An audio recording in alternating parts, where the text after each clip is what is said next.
Hello friends, welcome to back my another blog. তো তোমরা সবাই কেমন আছো? আশা করি যে যেখানে আছো প্রত্যেকে সুস্থ আছো এবং ভালো আছো। তোমাদের আশীর্বাদে আমরাও ভালো আছি। তো এখন অনেকটা রোদ আর আমি শাক তুলছি, দেখতেই তো পাচ্ছ। তো শাকটা তুলে চান টান করে নিলাম। চান টান করে দেখো এখন ছাদে যাব জামা কাপড়টা নিয়ে। এখন ছাদে চলে এলাম জামাটা নিয়ে, এখন রোদ্রে মেলে দেবো। তো ছাদে দেখো কতগুলো শার্পে কেচেছি, সবগুলো শুকোতে দিলাম। আর ওয়েদারটা দেখো অনেকটা সুন্দর, আর কিন্তু আকাশে অনেকটা রোদ ছিল গাইস, অনেকটা রোদ। তো চলো নিচে যাওয়া যাক, অনেকটা রোদ লাগছে। গেটটা লাগিয়ে দিই, নাহলে আবার হনুমান এসে ঢুকে পড়বে। একদিন এরকম হয়েছিল জানো, পরে তোমাদেরকে গল্প শোনাবো একদিন। তো আজকে দেখো ভাত, আর এই দেখো হচ্ছে ধনে পাতার চাটনি। এখানে হচ্ছে শাক, যে শাকটা আমাকে তুলতে দেখেছিলাম, আলু পটলের তরকারি। এখানে হচ্ছে চাটনি, জলের বোতল। তো চলো এবার আমরা খেয়ে নিই। তো আমার বর আজ বাড়িতে এসে আজ তিনজনে মিলে একসাথেই খাবো। তো চলো খাওয়া দাওয়াটা করে নিই।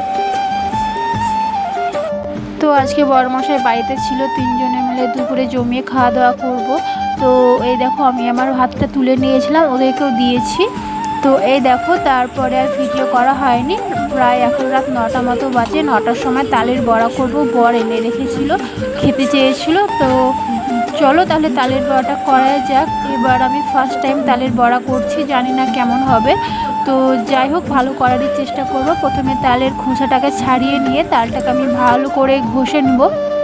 আর এটা হচ্ছে চিপস কাটা নিয়েছিলাম একটা মেলাতে, তো ওটাতে তালটাকে ভালো করে ঘষে নিলাম। আর তারপরে হচ্ছে মানে তোমরা তো জানোই আর কি তালের বড়াতে ঠিক কী কী লাগে। আমি তেমন দিয়েছিলাম মৌরি, মানে কি বলবো, চিনি, সুজি, গুঁড়ো দুধ, তারপর হচ্ছে ময়দা, আর তালের গ্রেভিটাতে দিয়েছিলাম। সব কিছু দিয়ে ভালো করে মেখে ছোট্ট ছোট্ট করে তেলের ওপরে ছাড়বো।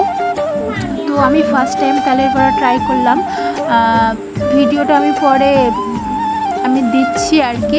তবে তালের বড়াটা খেতে না অনেকটা ভালো হয়েছিল। আর এই যে আমি কথাগুলো অনেকটা পরে দিচ্ছি, ভিডিওটা আমার প্রায় 2 দিন আগে শ্যুট করা রাখা ছিল, বাট আমি এডিট করতে পারছিলাম না বলে তাই ভিডিওটা আমি পোস্ট করতে পারিনি। তো চলো বন্ধুরা, আজ থেকে ডেইলি ভিডিও দেওয়ার চেষ্টা করব। তো এতদিন যা হয়েছে হয়েছে। আর হ্যাঁ, তোমরা আমার সাথে থেকো এবং আমার পাশে থেকো। আর আমার ভিডিওগুলো ভালো লাগলে প্লিজ লাইক কমেন্ট করো। আর তোমাদের সাথে আমি আছি সব সময়তে, তোমরাও আমার সাথে থেকো সব সময়তে। তো কি বলবো, আজকের মতো ভিডিওটা আমি এখানে শেষ করছি। আমার ভিডিওটা ভালো লাগলে তোমাদেরকে তো বললাম আমি, লাইক করো একটা ভালোবেসে। আর তোমরা যদি একটা ভালোবেসে লাইক করো তাহলে আমারও অনেকটা ভালো লাগবে। আর আমি তোমাদেরকে লাইক করতে পারবো যে না কে কমেন্ট করেছে আর কি, সেটা দেখতে পেলে আমিও তোমাদের ভিডিওতে গিয়ে কমেন্টটা করে আসতে পারবো, তাই না? তুমি আমাকে সাপোর্ট করবে, আমি তোমায় সাপোর্ট করব, তা না হলে আমরা কি এগোতে পারবো? আর হ্যাঁ, আজকে ভিডিওটা সত্যি ছোট হয়ে গেল, তবে কিছু মনে করো না। দেখা হচ্ছে নেক্সট ভিডিওতে।